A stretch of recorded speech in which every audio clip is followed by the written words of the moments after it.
Hello and welcome. Good morning, good afternoon, good evening, wherever you're joining from. Thank you for being here. Good to see everybody here in the chat. Welcome. Today, there's a lot going on today. It's been a weird week. The sky's on fire again, and I was this close to doing this stream outside again in the smoke. I decided I hadn't planned quite far enough ahead to actually pull that off, but maybe I will do another outdoor stream anyway at some point when there's no smoke. It's really bad outside. It's really bad. My voice is probably a little bit off because I was breathing in the smoke all while riding up here this morning. Yeah, good stuff. But good to see everybody here in the chat. Oh yeah, I mentioned in John's Here to Record Discord yesterday that I was trying to set this up last night, and I was at home trying to access it over the network, and the 2ME Constellation 2ME wasn't responding over the network, and I was like, well, I can't do anything at home, so I guess I figure it out tomorrow morning when I get in. And it turns out it was completely locked up. Like even the buttons on the front of it weren't responding. So and apparently I had not connected it to my networked power strip, so I couldn't actually reboot it remotely either. So that's fixed now. Rebooted, it's fine. One of the weird things is it doesn't store the media pool, which is really frustrating. I feel like for something that has a lot more power than the ATEM Mini Extreme, it should have at least saved the media pool in the reboot. But Anyway, it's fine now. It's working. Everything's back. I thankfully had saved everything into it, so it booted up with all the macros and labels correct and all that. So, yeah. Um, Speaking of which, I did just make a couple of changes, so I should probably go and click that save button again. No smoke in here. It's actually not the best air quality in here in the studio right now because of the air outside is awful. I am looking for my little graphs. Yeah, nothing on here is bad to show. This is my two sensors, outdoor, indoor. You can see that my AC is doing a nice job of leveling the temperature here. The outside temperature dropped nicely last night, down to like 65, which was good, but the smoke was still thick the whole night. The whole day yesterday, AQI was 150 outside, and then I have a little sensor inside that measures it, and it's not great, even though I do have an air filter in here. So it's at least keeping it down, but yeah, it's bad news.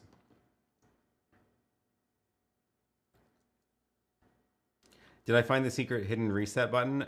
It's called the pull the power cord. Yeah. Okay, so plan for today. We have.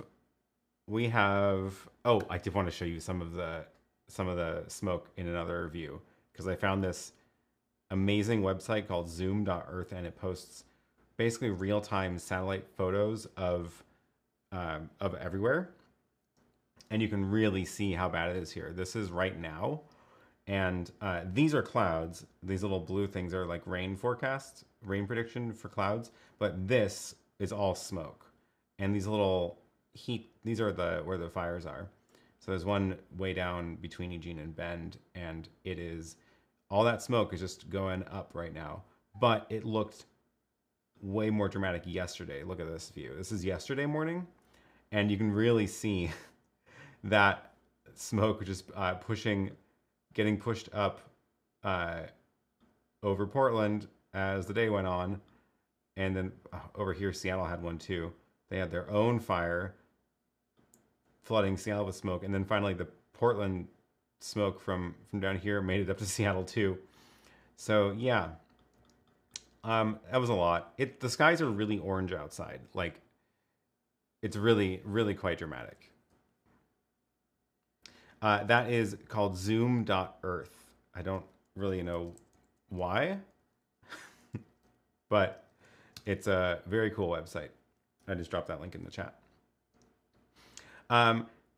How is the house construction going? So I actually have an update on that on the House Files channel.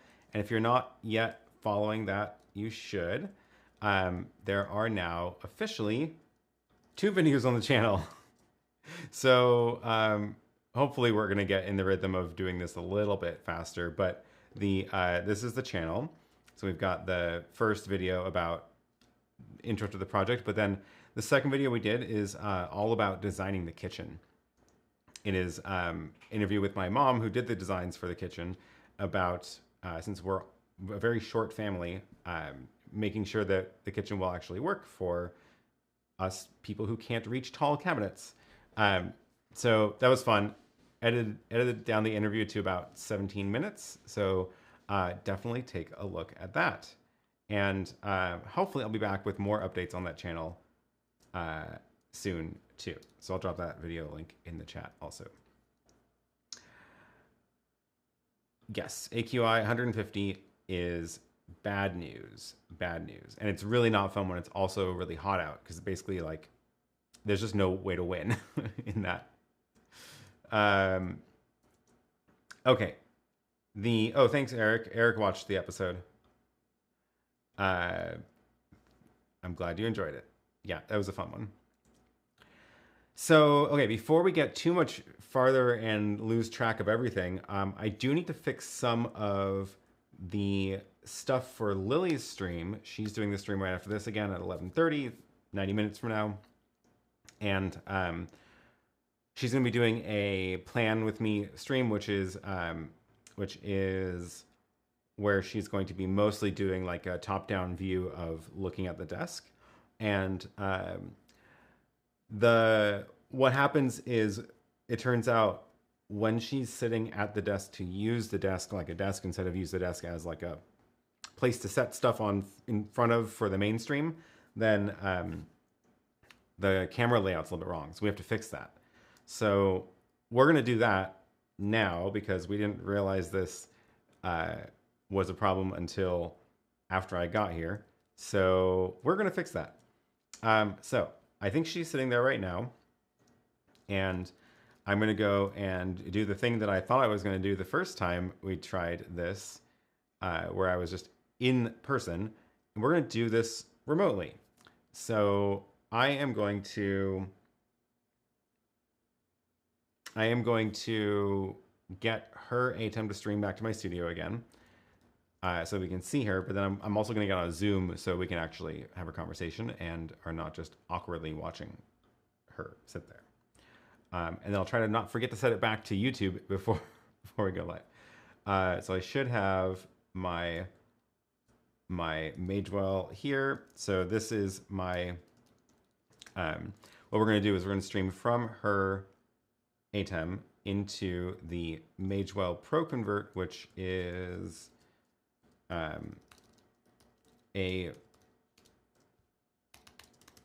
RTMP, RTSP, SRT, NDI receiver. And I've talked about it several times recently now. And that device is sitting in my studio here. So it's sitting in the rack here, back there, plugged into the ATEM, so I can switch to it like a source or use it in SuperSource. So I can go and did I give myself buttons for that? Oh, that camera is really, that white balance is way off. That's weird. I wonder why that happened. I want to show this camera, but the white balance is awful. Set to auto, that's why. We're gonna go here. That one. Yeah, so the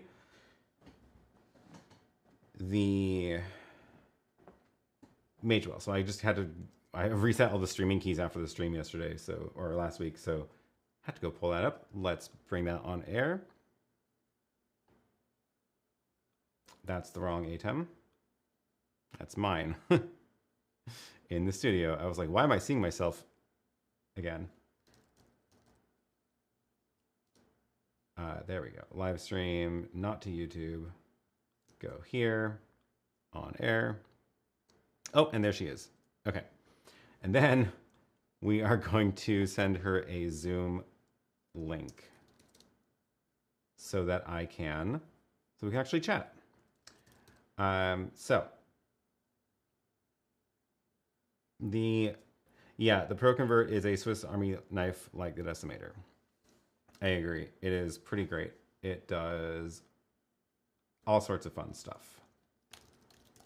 Why am I signed out of Zoom? That's weird. So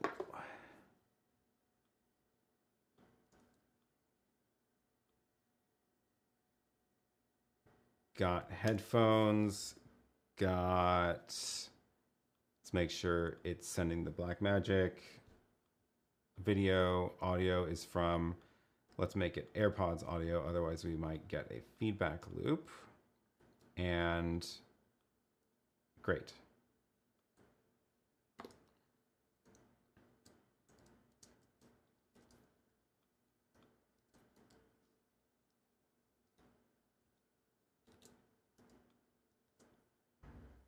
Oh, thank you, Noel, for the super chat. I'm going to put that in Lily's Stream Deck XL fund. It's much more exciting to make changes right before her stream starts. Yes, it is. Oh, there we go. And let's see. Do we have Lily joining on Zoom. Yes.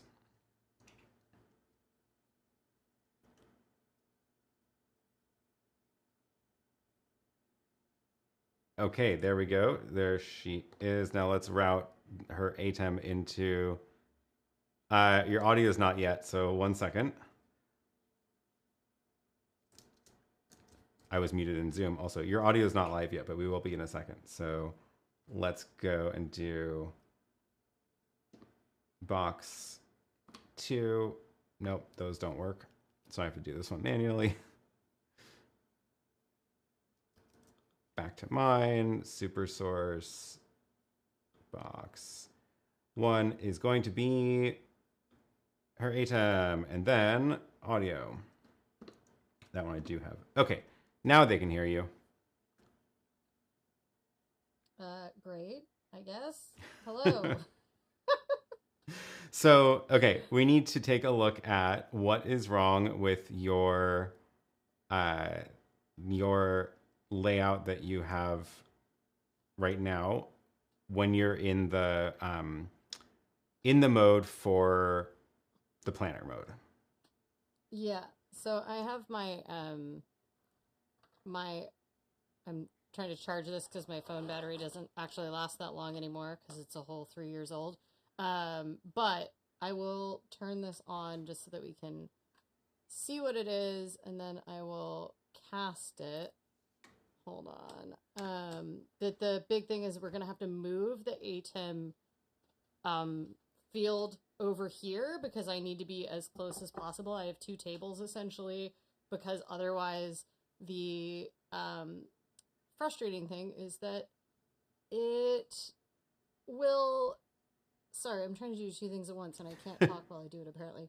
The frustrating thing is that if I put the camera tripod on the same as the planner when I'm writing, it'll go back and forth.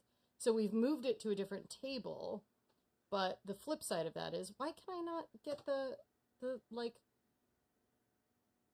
seemingly my phone will just not do the swipe down thing where it will share. Okay, there we go. Screen mirroring.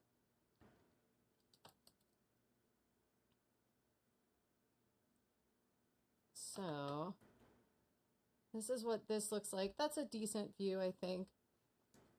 So I have to figure out how to get this more set. So I don't know if people can see. If you want me to there switch. We go. Oh, are you switching my ATEM Mini for me? I am, okay. yeah. So this is the view, but the reason that we put the tripod on a different thing is when I was writing before, it was shaking the view.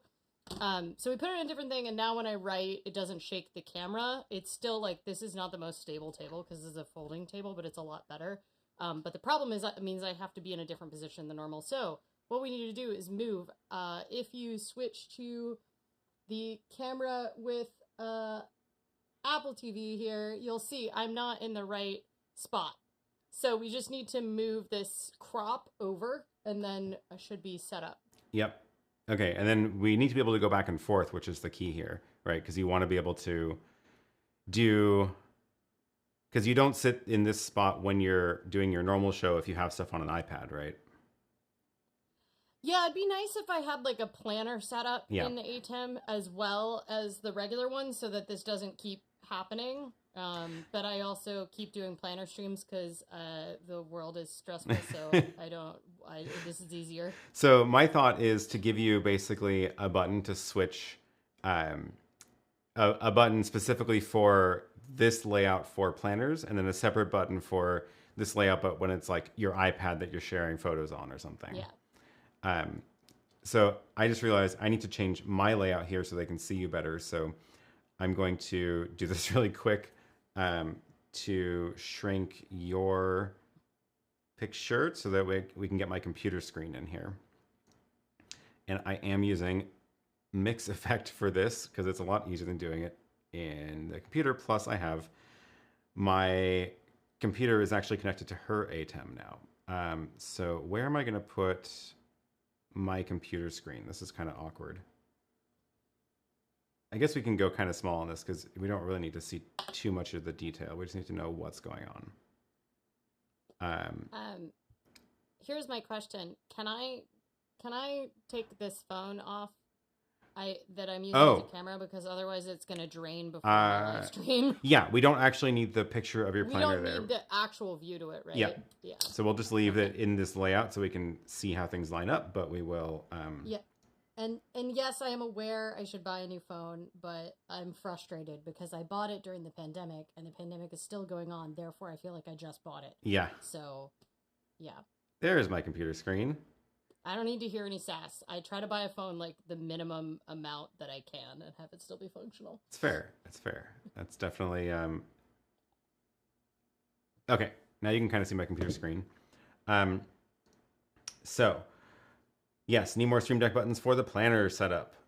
So let's take a look at what buttons you do have so that we know which ones we can change. So the main page you're looking at is this one. Do you want... Can we make a separate page for doing the planner layout instead of this one? Or do you want it on this page? It sounds like that's what everybody is recommending, so I guess let's do it. Calendar icon for the planner page. Yeah. Yeah, calendar icon was recommended. Okay. So if we go back here, we can basically recreate most of the buttons on this page, the main page, but we can do it for the planner stream specifically. How about that? So let's copy this down to here. We'll put a calendar here. Let's see how that one looks. That works. And Nils says just swap the battery. That's very expert troll comment there.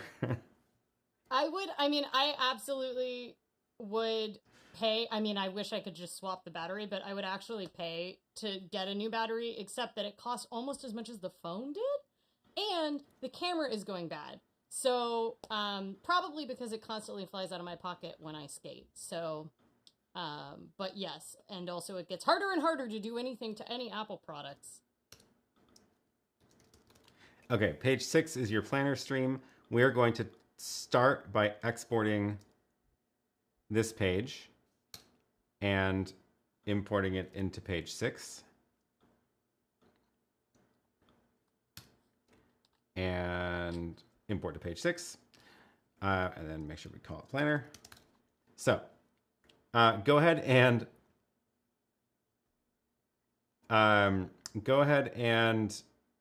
on your Stream Deck, go navigate to this new page now so that we can be talking about the same thing.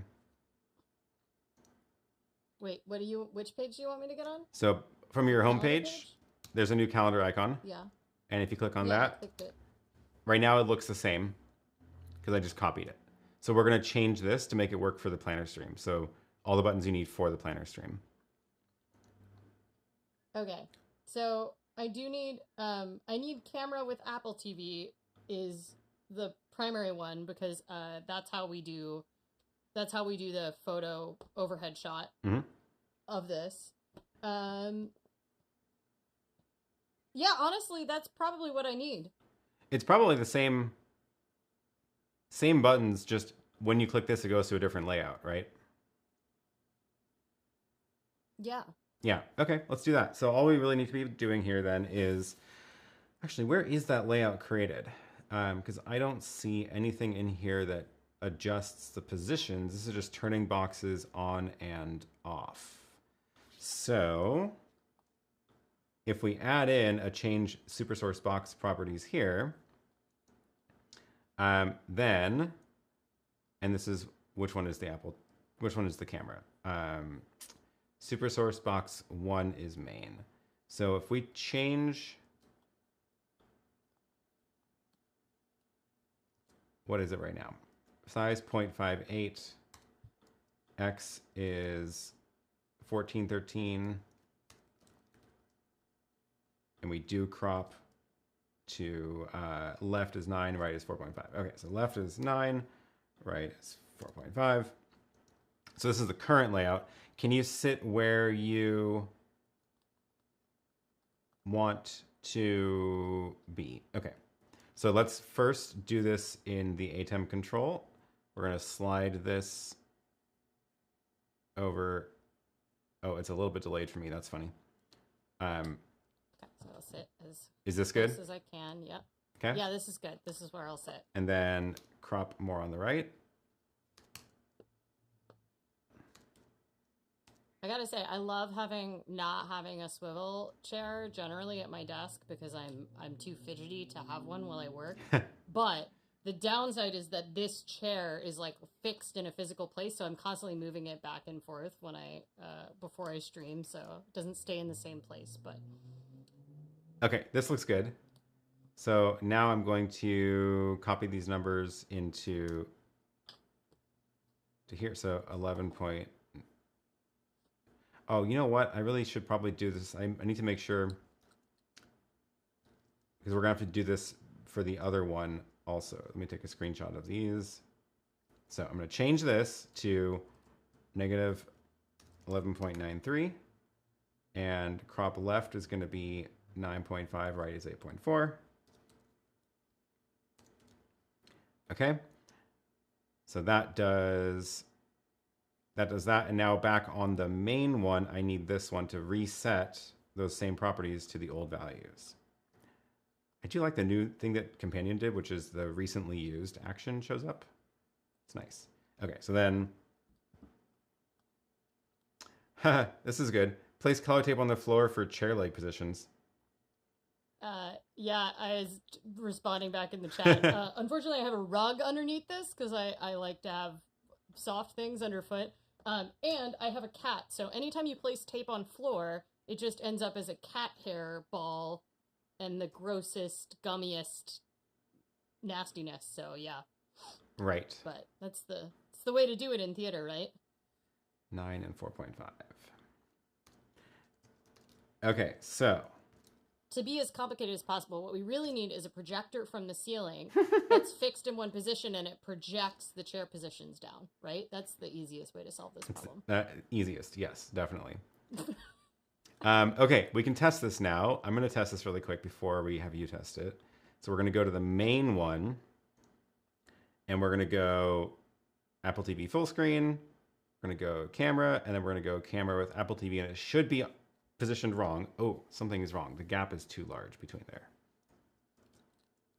Why is the gap so large?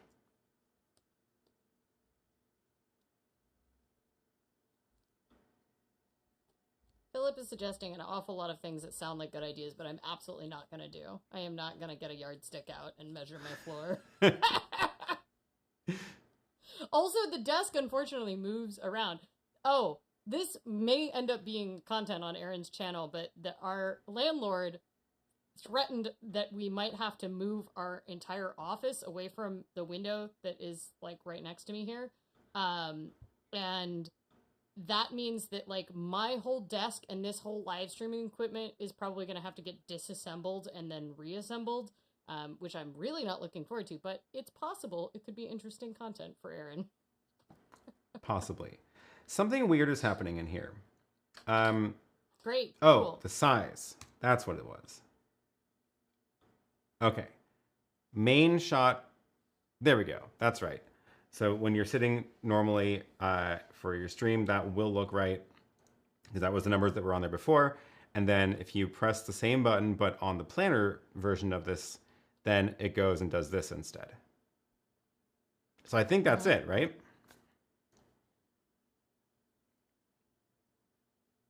I think so. Randy asked, why do we have to move all of our desks away from the window? They're, I guess, installing new windows again, which I swear they did like 5 years ago. They have to take measurements for starters. Yeah. And they were like, we need 3 feet in front of the window in order to take measurements. And if you look around that room, there is no 3 feet in front of the window is basically the entire room. So. Well, also, Aaron's desk is the size of a king-size bed, like, width-wise. Like, it's massive, because it has a keyboard, like, built into it. So, Aaron's desk is, like, I don't even know how... It's motorized, too, so it's, like, not light. I don't know how we're gonna do it. Yeah. And then mine is attached to the wall, because it's, like, an IKEA one. So it doesn't just have legs that can move. It's like built in anyway. I'm a little low-key stressed about it, and they haven't actually given us confirmation we have to do it yet. But yep. You know, I shouldn't be that low-key stressed about it because we're going to have to move in like less than a year probably. So my plan is just to slowly move everything into this studio. Yeah, I'm a little concerned about that because it seems like you're accumulating stuff for that studio at a rate higher than the amount that the studio could take once it absorbs what you have here. So it's possible. It's possible. Okay, I think we're done. Take a look at your buttons. See how you feel about them. Okay, so I am on the plan. Okay, so I am on the planner stream, and camera with Apple TV. There we go. That looks good. I'm in the right place. Then, if I go to the regular one, I'm over here, which is probably closer to where I normally sit. Yeah. Okay. Cool. Looks good to me. That wasn't too bad. Eric also it says moving reconfiguring does sound like an interesting project for Aaron.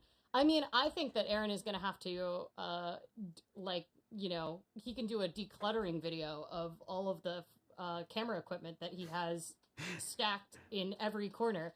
But I could also do a decluttering video of how much stationery I have. So, you know, I'm not throwing stones here without acknowledging my own glass house. But the I might have to do some giveaways or flash sales, $1 sales. Yeah, please get this out of our house. Yep. Also, I think we've made the decision. Well, we've tentatively discussed the decision that maybe initially we were going to share the studio that Aaron's used when we move into the main house that's being built. And then we would share an office in the main house, but I think we decided we each get our own office/studio. So there's a fun project of building out and designing that studio. So for me, yeah, get to figure out what you want to use for a desk and then what sets you want in there, or whether it's the same, like you have everything crammed into this corner of this room right now, or if you want to spread it out. So yep, yeah, that'd be fun. Okay, well, I'm going to go get ready for my stream. Yep. Thank you very much for setting that up for me. Yep. All right. Bye.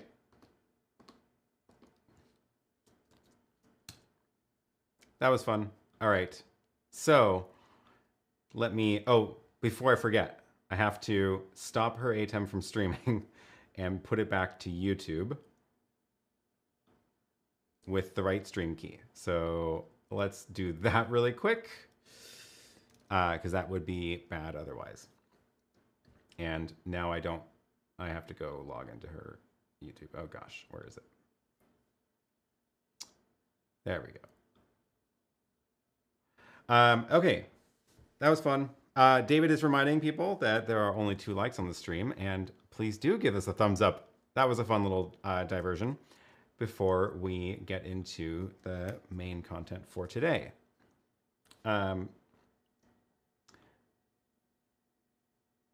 All right, I think everything's disconnected now, and we're back to streaming from here. Or that angle is good too. Okay, lots of cameras in here. So you know what's funny is I did actually, in fact, run out of inputs on the ATEM 2 ME today. I went to go plug in another thing because I have something else we might take a look at. And I went to go look for an empty port on the 2ME, and sure enough, it is now completely full up, which I didn't think would happen so quickly, but I'm glad I do have an order for the 4ME in, because that will probably take a lot longer to fill up. But it still doesn't exist yet, so who knows when that will happen.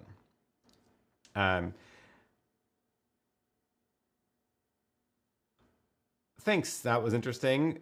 To remotely configure the Stream Deck. Well, good. Yeah, hopefully that was a fun little peek into that world. Time to switch the stream keys. Yes. How much delay do you have when you talk to her? So I just realized I showed like this little snippet of my screen accidentally at one point. But the way that we were doing that was her ATEM was streaming to my Magewell device here. Could have used the streaming bridge, but I have the Magewell one easily accessible here now. And that has a delay, a bit of a delay. I don't know exactly. I didn't time it just now, but what it meant is anytime I pressed a button like to change her ATEM, I wouldn't see it until maybe it was like half a second. It wasn't that bad. It was pretty low, but that's and you were hearing when we were talking back and forth, you were hearing that conversation with that delay built in.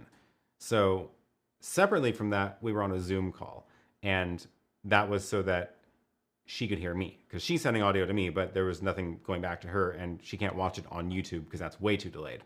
So that the Zoom call was in real time. So the Zoom call this is where it gets a little bit confusing because you have to think about different timelines. The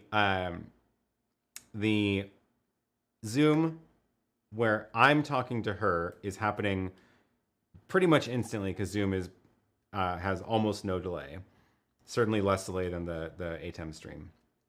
So we're having a conversation on Zoom, and then there's a little bit of a delay before her ATEM shows up in the studio, which is what you were seeing. And what we should have done, which is too late now, but what we should have done was had the Zoom screen on the screen at the same time as her ATEM and had done a clap test so you can actually see the delay. You might be able to scroll back to that part where I had the Zoom on the screen briefly and just sort of see it based on things that are moving. But it's really minimal and it's really not that bad. But that's how we were doing that conversation. Philip, I thought stationary stuff by definition is very still and doesn't move. Okay, what else can we get? What else can we get to here? Oh yeah, Graham. Blackmagic. So Blackmagic just announced the new Ultimatte green screening things, which are very cool. And this is the new. Oh, my SuperSource is not set up right anymore. Do I need to make a button for restoring my SuperSource layout? It's very possible. Oh, you can remove the AirPods now. I knew there was something not quite right. Thank you for the reminder. Yeah, so I think I need to recreate my SuperSource layout because it doesn't, yep, I messed it up. Okay, so we're gonna do that now on my companion. So this is what my SuperSource looks like now, which is not great. I want this computer screen bigger and me smaller. So we're going to, oh, this is new, a learn button. Does it do that for the properties? Because that would be amazing. It does. This would have been a lot easier if I had noticed that button a second ago. Because what that means is I can now take mix effect and make the box look like what I want it to, and then press that learn button. So, okay, for this one, we're gonna set box 1 is the computer, box 1 properties, I'm gonna adjust here. So I'm gonna go like that, and then let's get box 2 out of the way just to make room. Yep. So box 1, let's set the Y to 0. And if I get it looking the way I want here, what I should be able to do, my theory is press learn. Look at that. It updated all of those based on the current state. That's new. I love it. That's so much easier than typing everything in.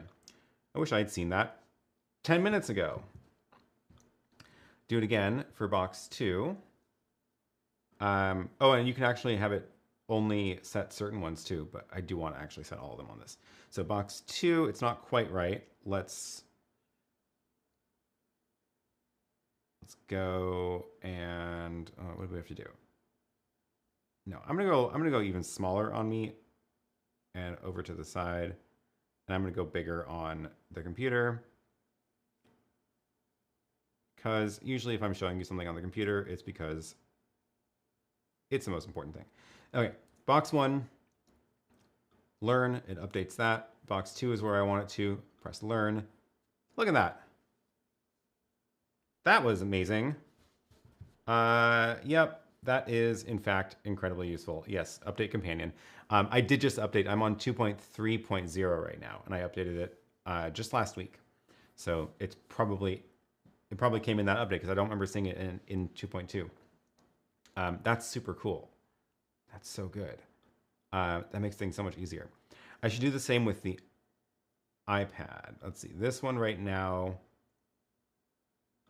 One other thing that I wanted them to add to Companion is I want a copy button here because I want to be able to copy this action and paste it in this button because I can't really do that right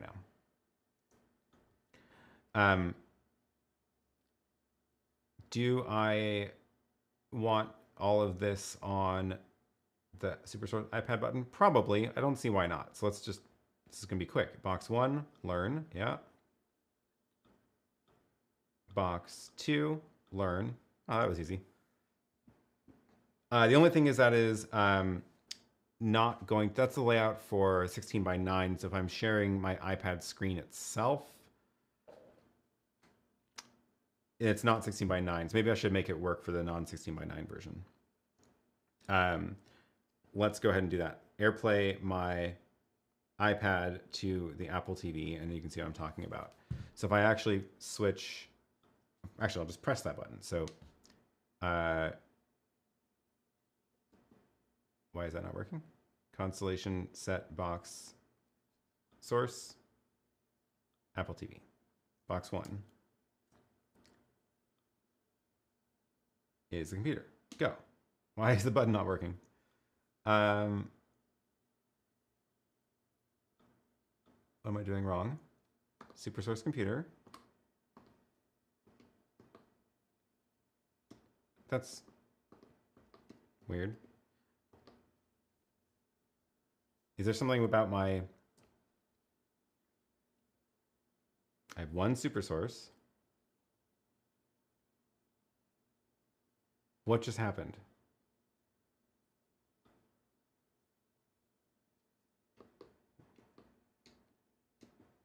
It's not responding. That's what I was trying to do. That one worked. Constellation 2, SuperSource set box 1 to the computer. Yeah. I'll just delete this and try it again. Set box source box 1 to the Apple TV. Computer, Apple TV. Okay, there was something just wrong, glitched out in Companion. That's weird. And then this I want. So now what I want to do is I want to crop the sides so you can see that it's got black bars because the iPad app is not 16:9. So let's go ahead and fix that first in here. Box 1, we do want to enable crop. And we are going to crop the left and the right. It should be the same. So we're going to go, looks like that, 2.3. 2.3, oops, 2.3. There we go. And that looks good. And then on this one, we're going to learn box 1 again. Oh, no, now this is too small. So we're going to blow it up. We're going to go bigger till about here and then press learn. Now I should be able to go back and forth. Computer, iPad, computer, iPad. There we go. I have no explanation for why that button wasn't working before, but apparently the action in here this action was just not saved properly internally. Cool. That was fun. Now, let's see what we've got in the chat. Yeah, the learn thing is super cool. Oh, thanks Thor for the super chat. It just made my life so much easier. Definitely go update Companion. Yeah, version 2.3 is what I'm running, and that button just appeared, and I had no idea it was coming. Super cool. Yeah, super cool. Oh, is it the multiple Emmys? It's not, because there is only one SuperSource in the constellation, and there's only one SuperSource, and it can be on either the first or the second Emmy, but if you're seeing the SuperSource layout, that is the SuperSource layout. So really, it was just the Companion button just not doing its thing. Don't know why. Okay, let me scroll back here. There were some comments from earlier. Do you monitor audio in the Constellation 2 Emmy? If so, how? Some of my audio is coming from cameras and not via mixer. Oh, interesting point. I haven't tried that yet. No, I haven't tried that yet. I think though, is there? No. Okay, because there is a headphone. Oh, there's the port for the microphone and talkback and stuff on there. So I haven't played around with that at all yet. But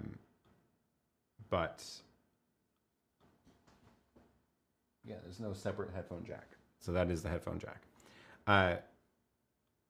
Yeah, I haven't tried that. My plan, honestly, is actually to not do that. And my plan is to use a mixer, but it's going to be the X32 that grabs all the audio sources from the ATEM and brings them into channels in the mixer. And then I'll be able to use the mixer to monitor everything and also route different mixes to different things. So one of the things I haven't set back up in this room since this new layout is the speakers. I have desktop speakers. I actually don't know where they're going to go because for a while, well, for a long time, I actually had them on that bookshelf back there. But in the intermediate setup, I had them like on that little ledge, which is not a great spot for them.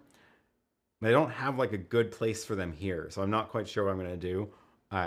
But the point is, I want those speakers. I want to be able to hear things from the mix, from the inside the ATEM, like the hyperdeck players, if it's playing music or if it's playing like the sound effects that come through it, my countdown music, all that kind of stuff. I want to hear in the room because it's not going to cause a problem if the mic picks up a little bit of it, and I don't want my own audio obviously coming back to the speaker, so I need to create a submix for that.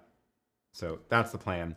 But I hadn't thought about doing it monitoring just using the ATEM itself. Did I have a look at the Insta360 link? Yes, actually I did. And I think it was last week that I played around with it a little bit. And yeah, that reminds me that I also spent 4 hours yesterday going through a bunch of old live streams from past several weeks that I hadn't yet put timestamps in. So I did that, updated that, and now if you search this, I'll drop this link in the chat so you can find it. If you go here, you can now search for Insta360, and if I added a chapter marker about Insta360 into any of my live streams, you can jump right to that spot of the stream. And I did, in fact, show it last week using it with the YoloBox Mini, because the YoloBox Mini got the switcher feature added into it. So, oh, I'm logged in as Lily, and now I'm getting it out of my video. That's not good. There we go. Okay, this is the audio. So that camera on the right, the one on the right is the Insta360, and that's my main camera, the one that you're looking at now. And it's surprisingly good. It's good. The audio is definitely like roomy audio that you would expect from a webcam, but it's cool. Pat, thank you for the super chat. Oh my gosh, learn the option is super cool. I'm about to order it for Emmy. I wish you the best of luck on getting your 4ME. I don't know when I'm even going to get mine, and I don't know when they're even going to be making them. So yeah. What do you mean by learn? Go scroll back a little bit to the demo I was doing in setting up the companion buttons, and it's a super cool new feature they added. Okay. Oh yes, this is a good interlude. Nobody found the 40% off coupon yet. It's because I haven't showed it yet because I've been bad. So what am I talking about? 40% off. Oh, look at this. I have my Apple TV is right here. Now that I made that button, it's super convenient. The PK1 stands. These are the stands for cages and stands for the YoloBox and for the ATEM. This one's the cage for the YoloBox. We're doing these in fun colors. Focus. I believe in you. Hello. Why are you not focusing? Oh, because spot focus is turned on. That's weird. There we go. Focus. So, there we go. That looks better. Cage for the YoloBox. Those are the little nuts to attach the monitor mount to the top so you can put a camera on there. These are available in super fun colors. So, we just launched colors. These are special edition through the rest of the year, and we've got oh, my crop is a little bit off. Oh no, that's because it's a photo. Never mind. We've got Tombuk blue. We've got the Tech Condo purple. We've got the teal. Anyway, a lot of fun colors. And the if you want to buy these right now, there is one 40% off coupon code that is going to be hidden somewhere in this stream, and the coupon code will be 40% off for your purchase for the stand. The links to this are all at PK1.tv, and PK1.tv, and that is. You can find the links to all the stores from there. So we have like EU store and Asia store. So depending on where you live, look for the one that will be the shortest distance, I guess, that it would travel. So yeah, the coupon code will be showing somewhere up on this screen at some point.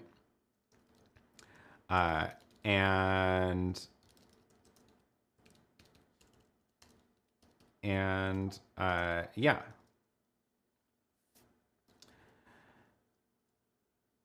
Oh yes, and that is a good reminder. Thank you. 40% off is available only at the EU and the AU stores, not the local resellers. So make sure you go to those, because we're not even shipping the color ones to everybody else because it's too complicated to get them distributed. And that is why it's a special edition. This is only available through the rest of the year. Cool. I think somebody may have found it already. And if you don't get the 40% off because it's already been used, then instead there is a 20% off that's good for a bunch of redemptions. I think it's like 20 redemptions. And that one, what did I do? I think I didn't. I think I didn't prepare it here. So it's only in last week's stream. I'll see if I can slip it in this stream too. Yes. Okay. My therapist says I buy too much Blackmagic gear and other video stuff. Is the PK1 compatible for the SDI Extreme? Yeah, so the good news is, let me go back and find an ATEM photo. The good news is that the ATEMs are the same shape for the SDI and non-SDI versions. So they are the exact same form factor. So it does in fact work for both. And I actually have up here, this is, oh, the camera's blocking it. That is the SDI version in the stand. So because they are the same actual shape. I don't have the SDI Extreme, but it is also the same shape. But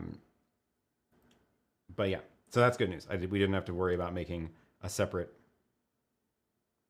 version because, yeah.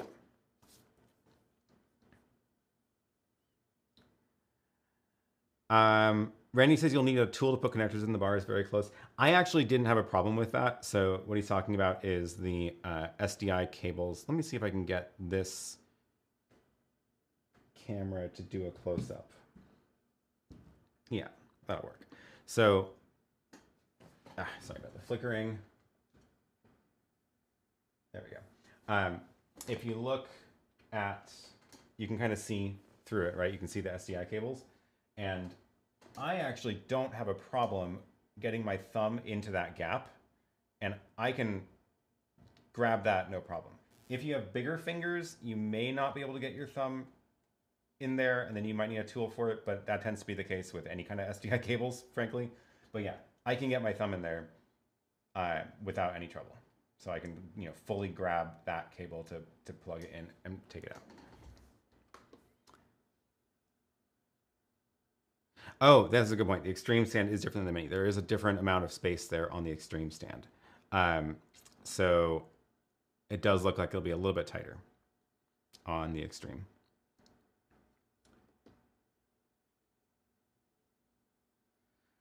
On your X32 with the Matty, can you still connect to a Mac via USB for multi-tracking audio? So the X32 doesn't have a USB interface, which is a bummer. So one thing I'm losing by doing that. So I'm gonna have to figure out a different way to deal with computer audio into it. Yes, the gap is smaller on the Extreme. You could use the Blackmagic Audio Monitor 12G for the audio. Yeah, that is a good point. Do I need to buy more Blackmagic gear? Probably not.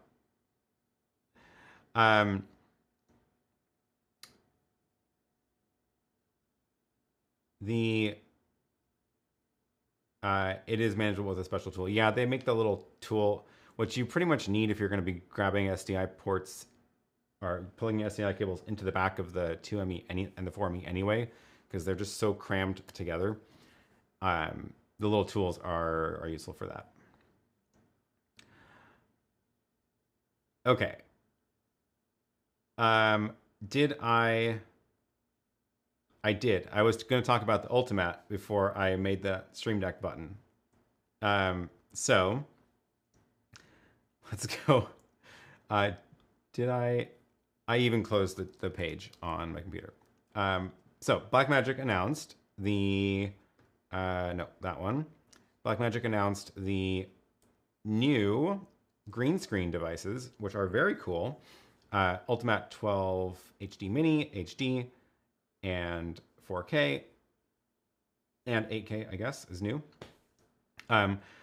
These are like the dedicated green screen devices, and they're very cool. I don't know if I'm going to get one because I don't do a lot of green screening work in here, and when I do, the green screen in the ATEM is probably enough for me, but this is definitely good for if you're doing much bigger productions, especially green screen productions. And one of the things I noticed, let's see if I can find the back of them.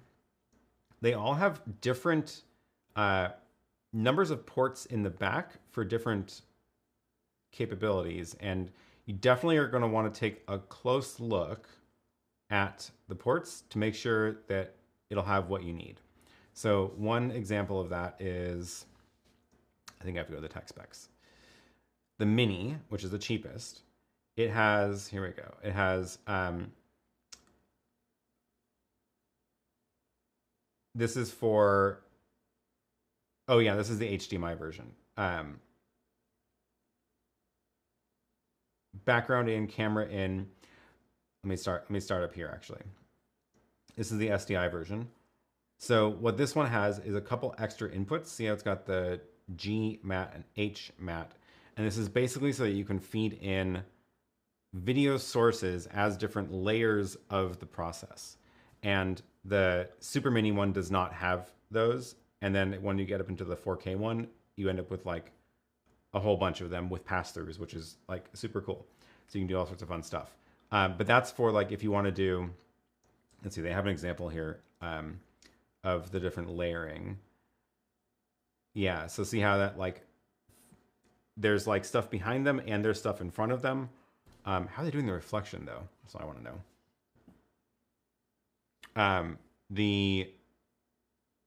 I'm just trying to find their demo of the layers. This one. So you can add stuff to the foreground and background, and in the mini version you can only do it with still graphics in the media pool.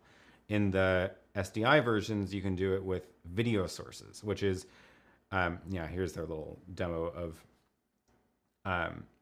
different kinds of mats. So like a mat to block out that, and you can do that with a still graphic in the mini. If you want it to be moving that camera where you want it to be tracking things, then you have to get the bigger ones. But that's pretty advanced. So honestly, the mini is probably good enough for most people who are doing small scale stuff in space like this until you get into a real studio where you're going to have robot cameras and stuff. Super fun. I probably don't need it, unfortunately.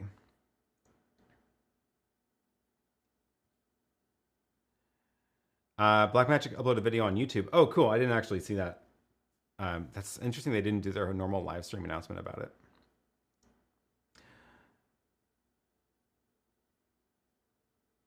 Do I still use the M5 as tally lights for the ATEM? I haven't actually used them in a long time. I did like the little button to switch, but I haven't set them up in a while.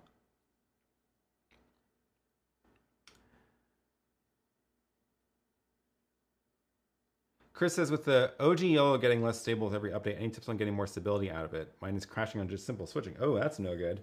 I would email them, right into them about that.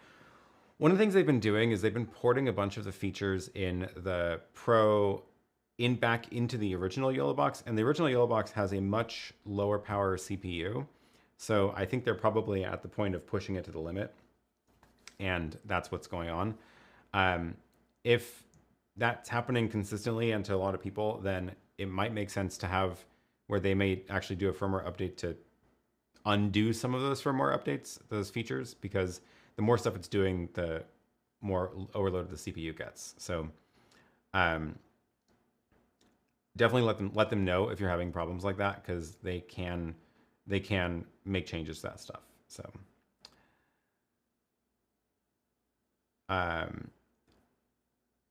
speaking of YoloBox, did you see my comment about the IBC show? No, I totally missed it before. They had a show reel running with your face in it. Oh, that's hilarious. Someone should send me a video of that. I am not there, unfortunately. It is a bit too far to get to myself. Yeah. Ooh, this is an interesting one. I got the Insta360 after the show. Picture and AI very good. Sound is okay. Yeah. Connecting to the YoloBox eats the batteries, though. Any ideas on powering it separately? Interesting. I was doing it last week on the demo, and I don't think I noticed. I wasn't paying attention, though. But that makes sense that it is powering another device from it. One option would be to get a powered USB hub, so that you can power the hub, which is then powering the camera, and that way it's not drawing power from the YoloBox. So not just a regular USB hub, but like specifically a powered USB hub, and then it'll have a power supply input into it. And if you run that off of a different battery, then you can take the power draw off of the YoloBox. That's what I would do for that.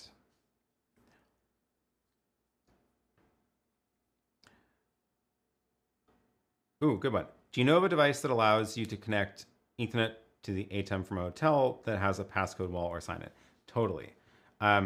This is probably the easiest way to find them is to search for travel routers. But I can give you the one that I really like.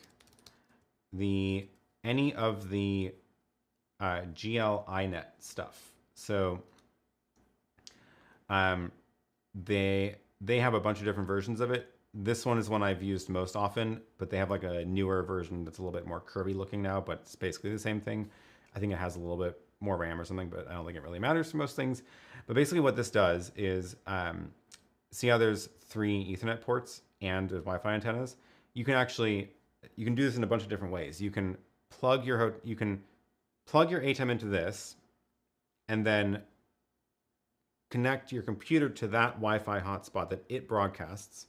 When you do that, you can log in and have this thing connect to the hotel Wi-Fi, and then log in on your computer to the Wi-Fi captive portal thing, and then it will then be able to. It basically is its own router. So whatever internet connection it has, it can share with anything over Wi-Fi or plugged in. I like these because they're very small. You can run them off of a battery. They actually have one that has a battery in it if you want also. They also have versions that have an LTE modem in them. This one has the LTE modem. This one is basically the same as the other one, but no external antennas. And this one also, this one does not have a battery. This is just LTE. This is the one with the battery in it. So yeah, lots of different combinations of things if you want to, depending on how you're going to end up using it. But any of them are great. They're relatively easy to use. And if you search for my live streams, I've done a bunch of demos of it. Live stream chapter search. Why is there only one showing up? Travel router. I swear I've done more demos of them. Maybe I haven't marked them properly. But I have talked about them quite a bit, although mostly I think last year. But definitely that's what I would do.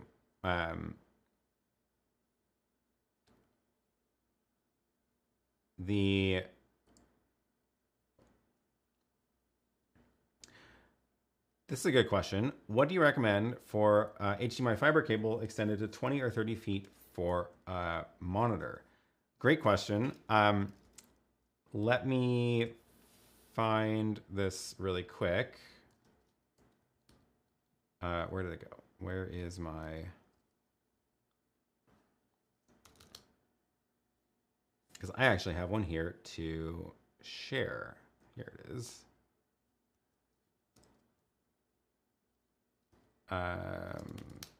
Sorry, I didn't do this one fast enough ahead of time.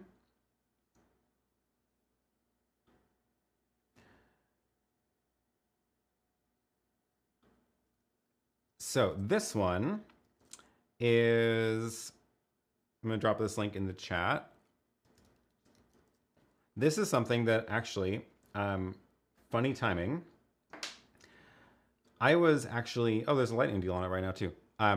This was something that they had reached out to me asking if I would share this with you. And because I do get this question a lot, and I was like, sure, I will be happy to take a look at this and test it out. And they have a bunch of different lengths, and the one I have is a 65 foot. So that is right here.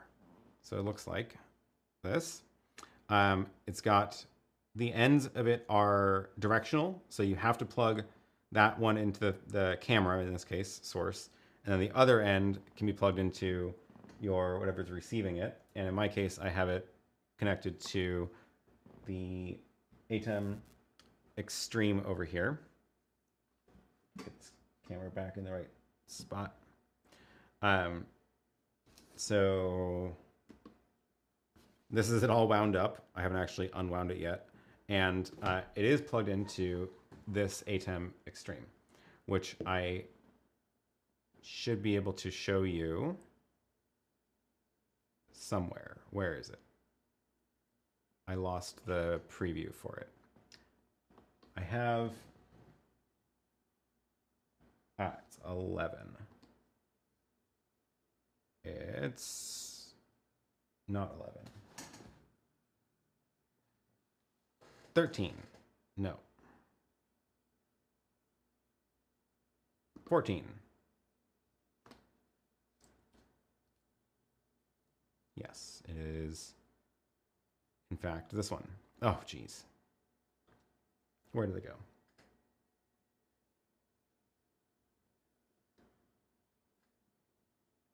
I have too many sources plugged in.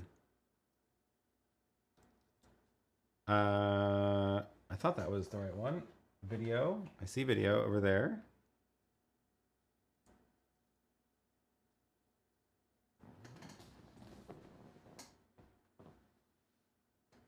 Is it just because that ATEM is set wrong? That's what's going on. The ATEM Mini Extreme ISO, output 2, output 1 is multi-view now. I had this all set up, I swear. I'm just trying to get this so you can see this.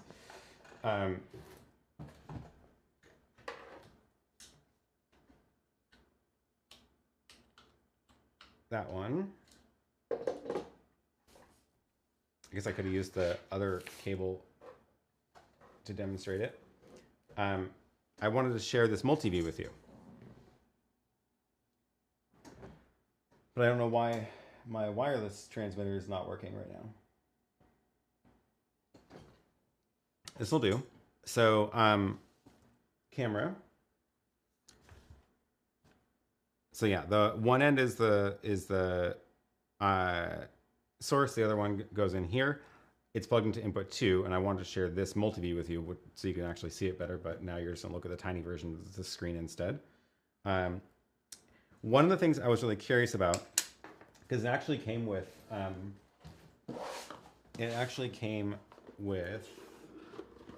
this little extra part, which I was like, what is this?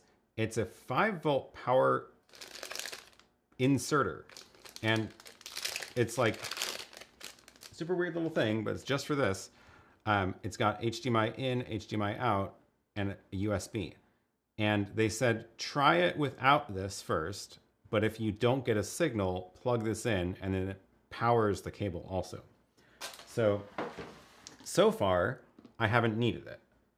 And if I just plug in this camera, then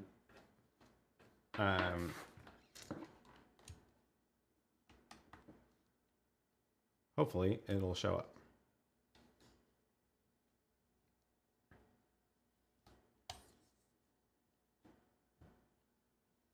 Go to regular video mode. Yeah, there we go. So that's showing up there. We'll go bigger. And that is coming from this little camera.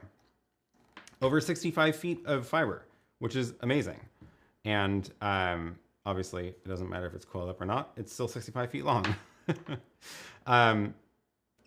Yeah, so that's cool. I was not expecting it to actually work from this camera because I was kind of assuming that this camera wouldn't be able to put enough power out. That's maybe why they needed the power injector, but apparently it was good enough. What I haven't done yet is seen if it works with the small camera, the ZV-1, which is over here. So let me try that right now. You have to undo a little bit of this, hopefully not make too much of a mess. But this one, I'm kind of expecting this won't work because the ZV-1 does not have a lot of power on its HDMI. But let's find out. Does it work? Oh, it does. Look at that. So that one works too. That's cool.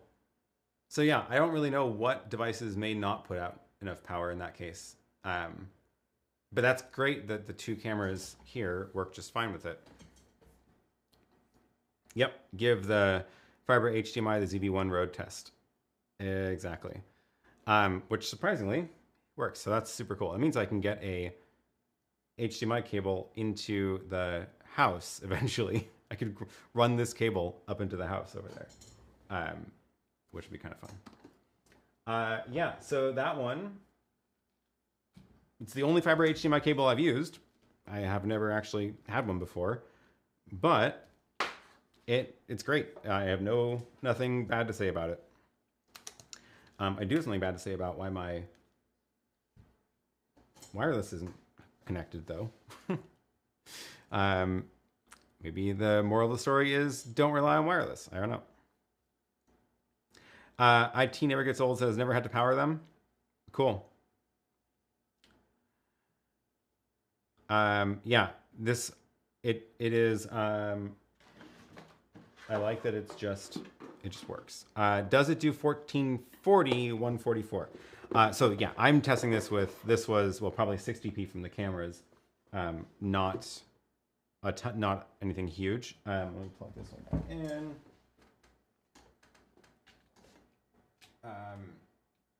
So my stream right now is 1080p 30 to YouTube, but the cameras are all usually 60, especially these little ones. And there are specs on the box. So it says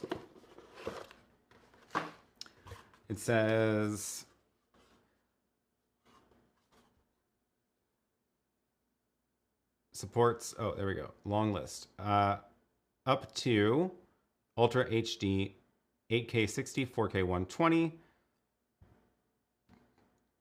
So if it supports 4K 120, then I think there's a good chance.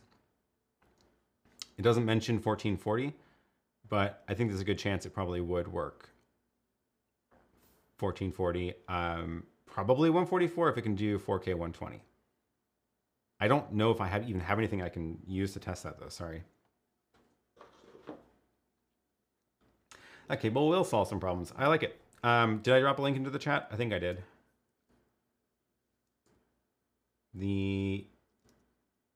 Yeah, I did.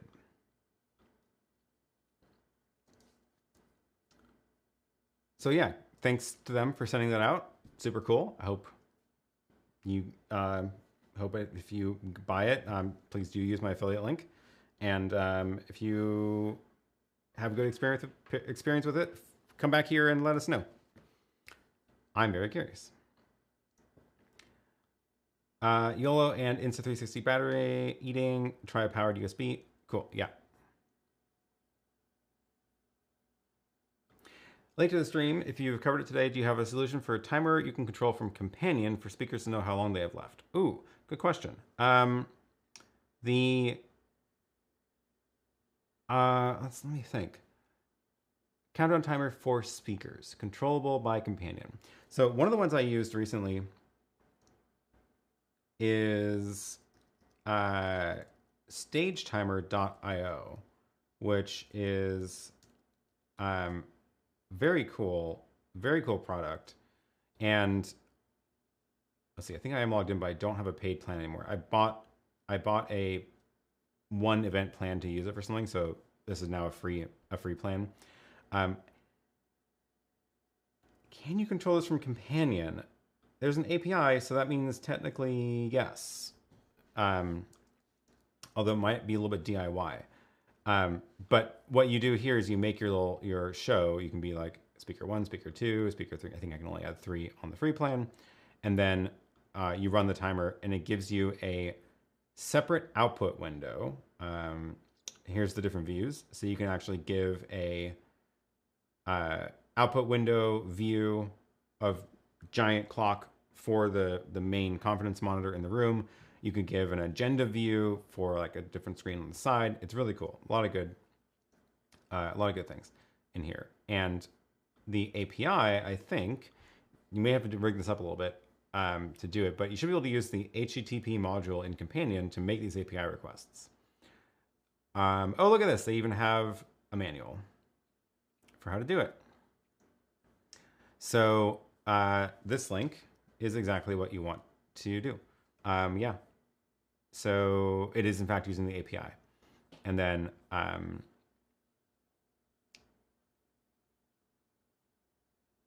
yeah, they give you full instructions of how to add it to Companion. So yeah, that's super cool. I'll copy this link in the chat too. Oh, how flexible is the cable? Good question. Yeah, you do not want to do extreme bends. So it came coiled up like this. So I guess maybe now it's loosened up a little bit since I undid the straps, but it came like this.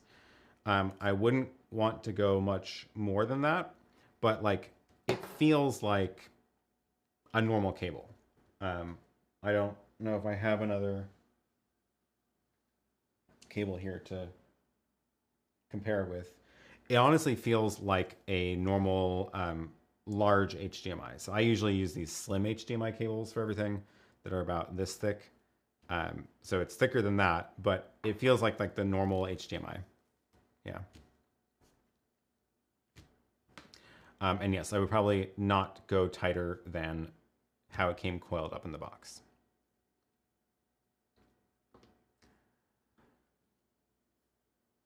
Are any of the USB hubs battery powered and working away from mains with both Insta360 and YoloBox? I don't know if I've ever seen a battery powered USB hub, but you should be able to power a USB hub from a battery bank. That shouldn't be a problem. Okay, we are coming up on the end of the 90 minutes here. Gosh, time is just flying by today. Oh, another recommendation for a different app, Countdown Timer 2.0 by Iris Down. I have no idea. I've never heard of that one, but cool. Take a look at that too. Am I going to take any orange sky from a drone? I almost did the stream today outside so you can see the orange sky. It depends on the visibility. Technically, you're not allowed to fly outside a drone unless there's 3 miles of visibility. So I looked this morning and it was 7 miles, even though it looks a lot worse than that. So as long as it hasn't gotten worse, maybe. At some point, I also want to try doing a live stream with the drone live outside. So gonna figure out how to do that. And gonna figure out how to do that because that'd be kind of fun. See some live drone footage. Speaking of drones, 2 quick updates on that. There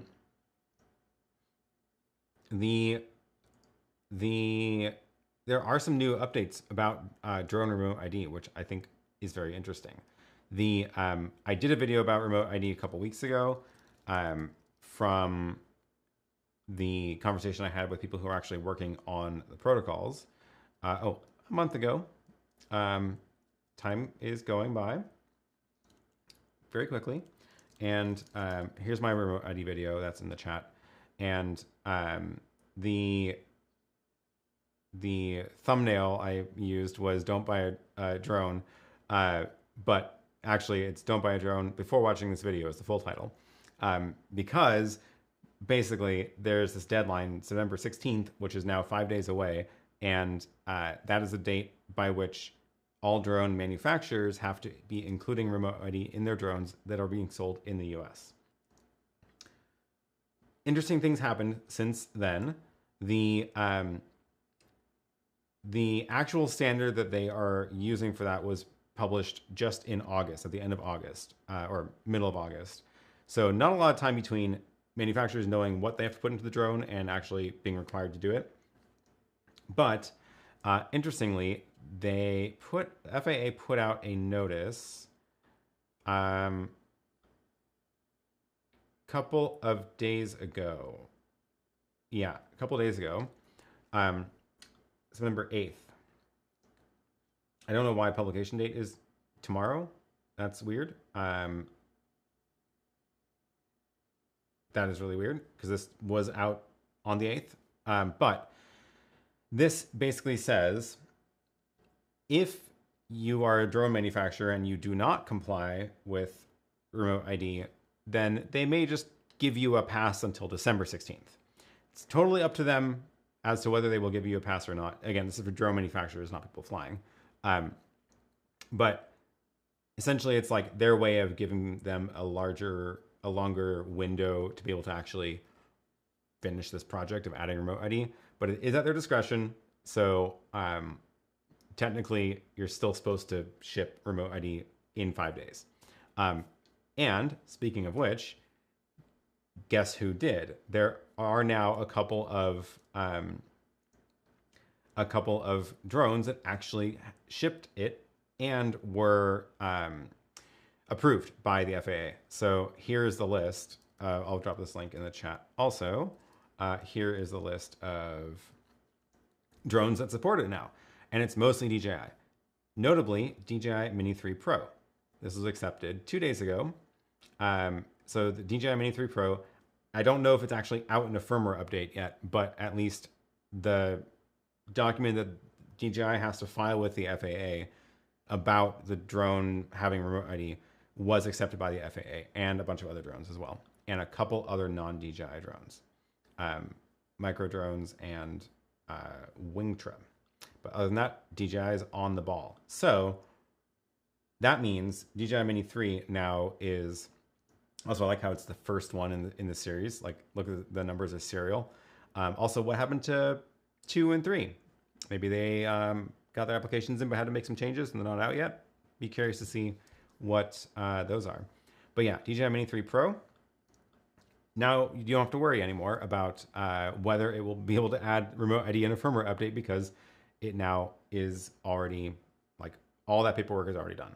So if you are thinking about buying a DJI Mini 3, now you don't have to worry about whether you'll be able to fly it next year. So yeah. I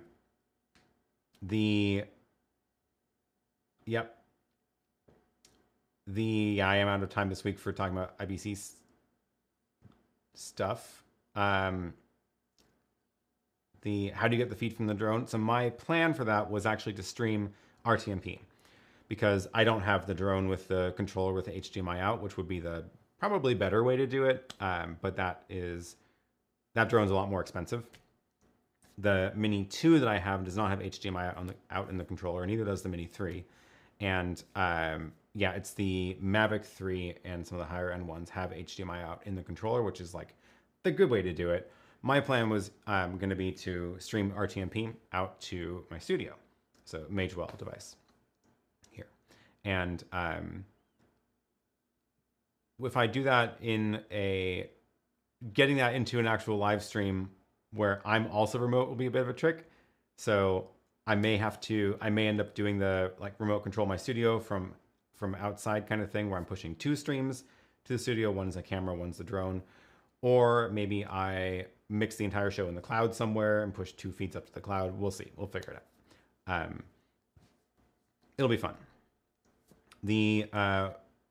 But yeah, I wanted to share the updates on remote ID because that is good news. And now I just have to cross my fingers that the Mini 2 gets it added before next September, which is when I will no longer be able to fly it unless it has remote ID.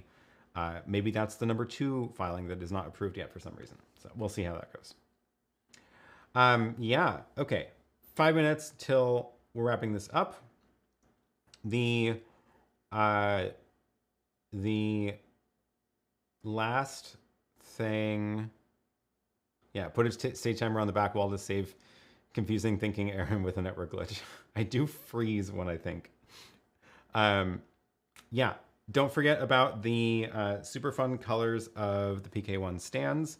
Again, that's a this year through the rest of the year kind of thing. So special edition for 2022. And we do have an awful lot of fun colors here to share. Here's the full lineup of the colors.